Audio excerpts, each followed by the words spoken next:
हमरा तंग करता, ओ मम्मी बहन के मोहन करता, मोर जवानी हमरा तंग करता।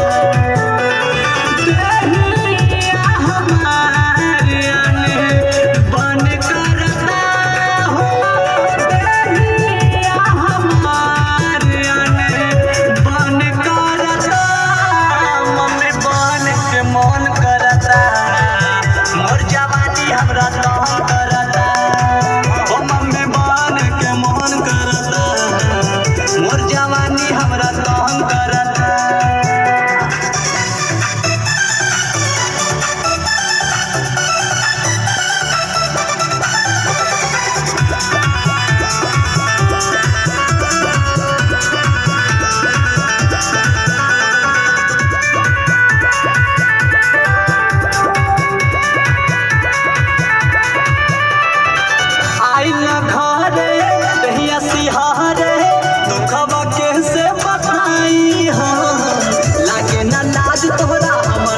छोड़ के बड़ा तू बहरा में बसल बला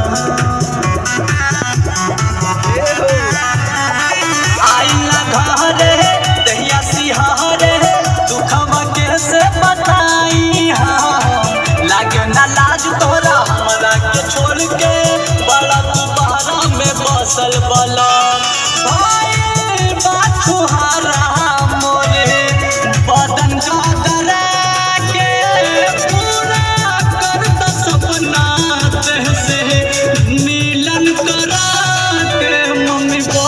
के मन करता, मोर जवानी हमरा तंग करता, मम्मी बहन के मन करता, मोर जवानी हमरा तंग करता।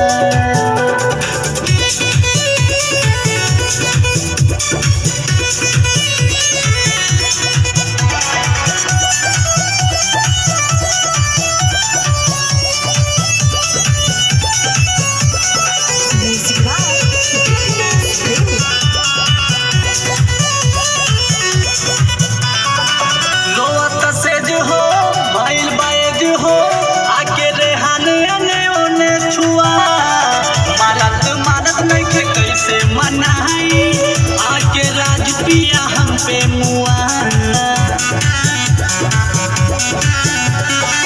रोवाता सेज हो भइल बाएज हो आके शरण एने ओने छुआ, मानत नइखे कैसे मनाई आके राज पिया हम पे मुआ।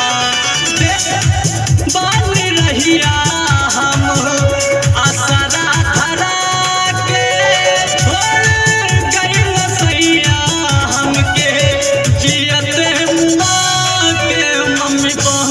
मन करता, मोर जवानी हमरा तंग करता, ओ मम्मी बहन के मन करता, मोर जवानी हमरा